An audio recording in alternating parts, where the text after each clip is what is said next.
Hello students.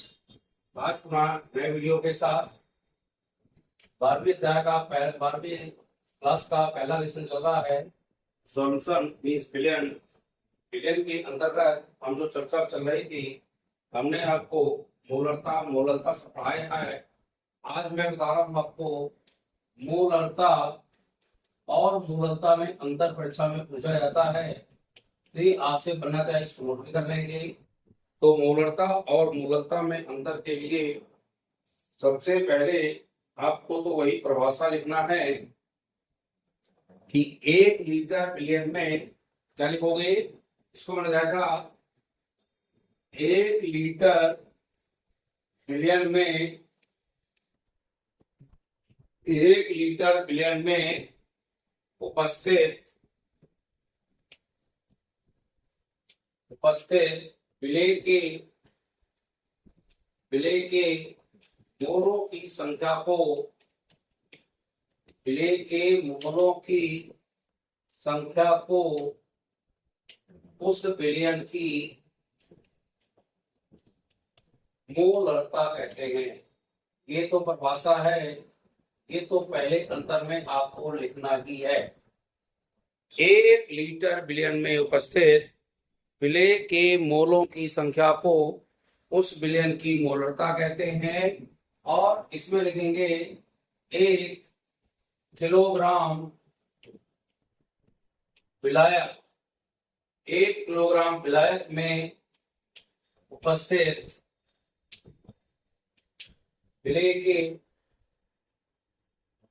मोलों की संख्या विलेय के मोलों की संख्या मूलरता कहलाती है। क्या कहलाती है? मूलरता कहलाती है। ये अंतर मैंने बहुत अच्छे से आपको बताया था, मूलरता और मूलरता की परिभाषा। तो पहला तो है 1 लीटर बिलियन में उपस्थित विलेय के मोलों की संख्या उस बिलियन की मूलरता कहलाती है।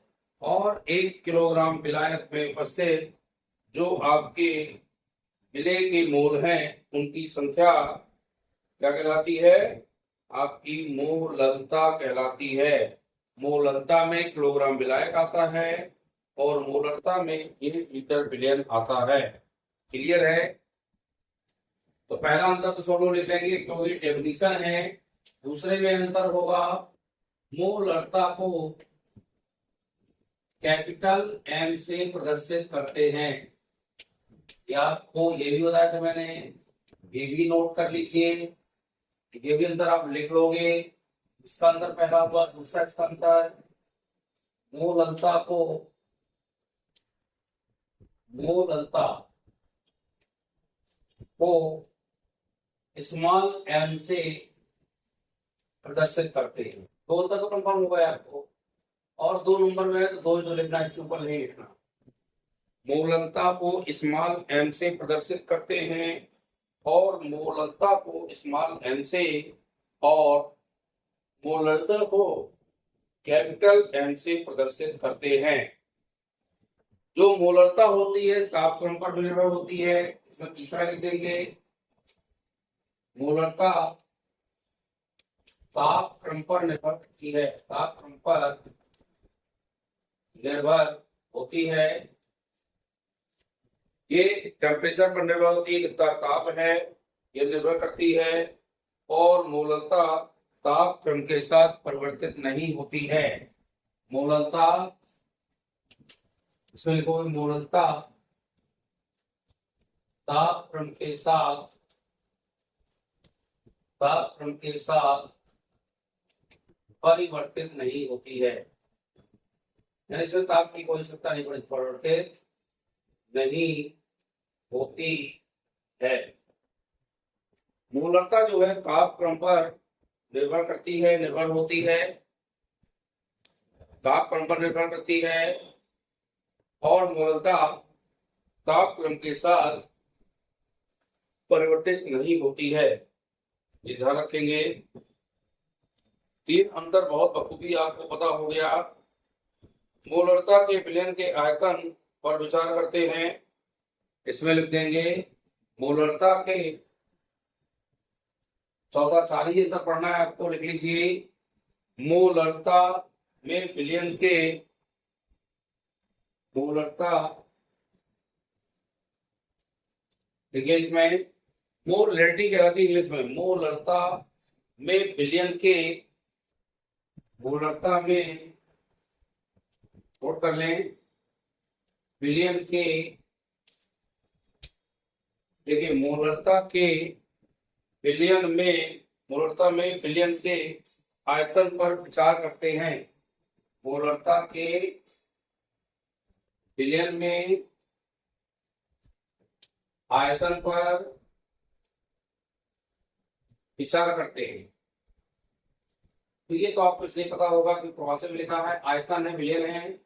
तो मोलरता के विलयन में, मोलरता में विलयन के, मोलरता में विलयन के, थोड़ा सा भाषा सुधार लें, भाषा सटीक नहीं बैठ रही।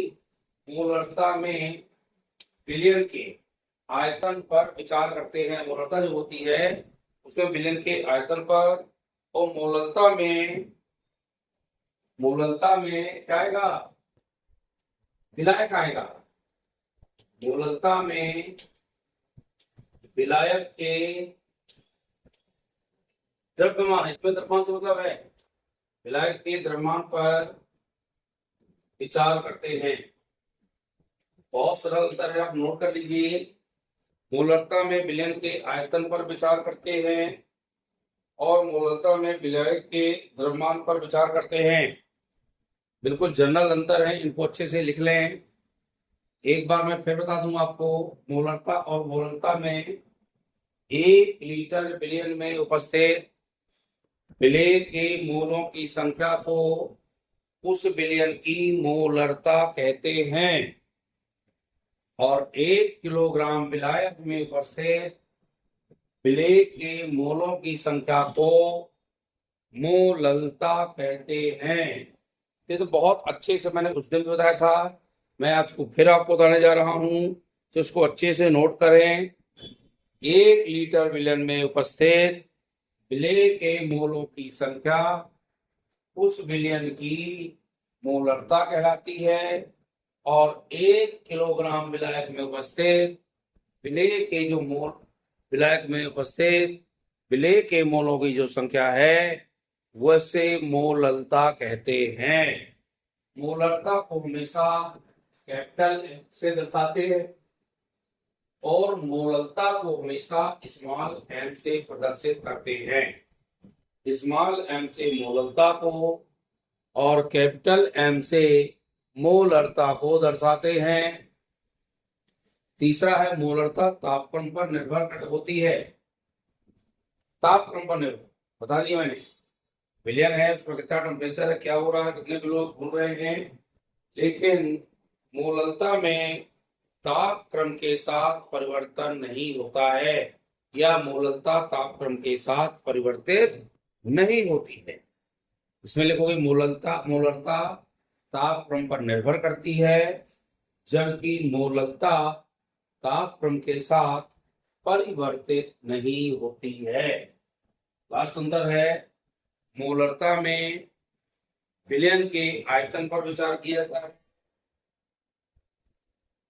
लिख लीजिए, मोलरता में विलयन के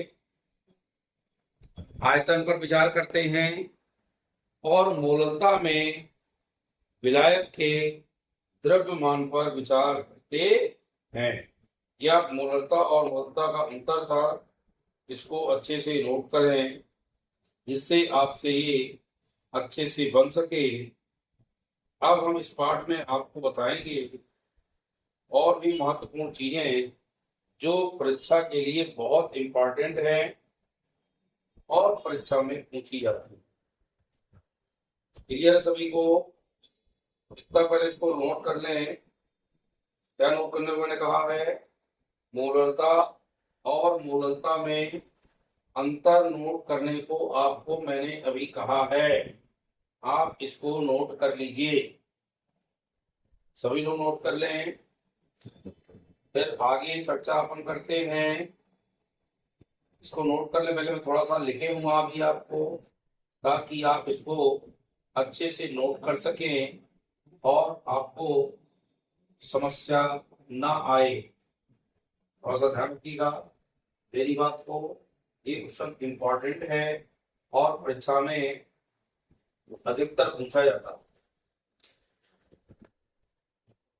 इन दोनों में संबंध भी आता है, तो संबंध यदि पूछे तो आप इसको संबंध के रूप में भी लिख सकते हैं। दोनों के आयतन उसके संबंध को प्रदर्शित करते हैं, ये भी ध्यान रखिएगा। आगे आता है आपका पार्ट्स पर मिलियन ppm। मैं आपको एक दिन बता चुका हूं, ये तो नोट कर लिया होगा। अब इसको ज्यादा समय न लेते हुए आगे बढ़ते हैं। इसको मैं बता रहा हूँ, उसको नोट कर लिया हो सबने, और आप जो तो कर लीजिएगा पहले मेरा वीडियो देख करके। इसको आप जरूर नोट करें और अपनी उत्तर पुस्तिका उसमें लिखें। जब आप इसको लिखेंगे तो निश्चित रूप से आपको और भी किसी प्रकार की कोई समस्या नहीं आएगी। अब मैं आपको बता रहा हूं ppm। ppm कहलाता है, स्मॉल लेटर लिखते हैं इसको, इसका पूरा नाम है पार्ट्स पर मिलियन। हिंदी से लिखते हैं पार्ट्स पर मिलियन। इसकी परीक्षा में परिभाषा पूछी जाती है 2 नंबर की कभी कभी, तो इसको नोट करें। जब बिलियन में विलेय का सांद्रण, जब बिलियन में विलेय का सांद्रण बहुत कम हो, नोट कर लें। जब बिलियन में, लिख लीजिए, बिलियन में विलेय का सांद्रण, विलेय का सांद्रण बहुत कम हो। आपको कितना आपको बता देता हूं, लिख लीजिए। जब बिलियन में विलेय का सांद्रण बहुत कम हो तब इस इकाई का प्रयोग करते हैं। लिखूं आगे, तब इस, नीचे लिख रहा हूं मैं, इकाई का प्रयोग करते हैं। पहले को, जब बिलियन में विलेय का सांद्रण बहुत कम हो तब इस इकाई का प्रयोग करते हैं। अंश या भाग आयतन या द्रव्यमान के रूप में हो सकते हैं। अंश या भाग, अंश या भाग आयतन या, इसे लिख रहा हूं मैं, आयतन या द्रव्यमान, लीजिए अंश या भाग आयतन या द्रव्यमान के रूप में, अंश या भाग आयतन या द्रव्यमान के रूप में हो सकते हैं। ये परिभाषा रूप है पार्ट्स पर बिलियन। जब बिलियन में विलेय का सांद्रण बहुत कम हो तब इस इकाई का प्रयोग करते हैं। अंश या भाग आयतन या द्रव्यमान के रूप में हो सकते हैं। ppm बराबर लिख लें, फार्मूला इसका ppm। इस क्या हुआ, पार्ट्स पर मिलियन। लिखो उसको, पर कह दो चाहे प्रति कह दो। घटक ए का द्रव्यमान, घटक कोई भी घटक मान लिया ए का द्रव्यमान, वो करें। इसको प्रति में लिखते हैं, पार्ट्स प्रति मिलियन या पर मिलियन, कुछ भी कर सकते हैं, या चिन्ह लगा सकते हैं खड़ी डंडी का, ध्यान रखिएगा।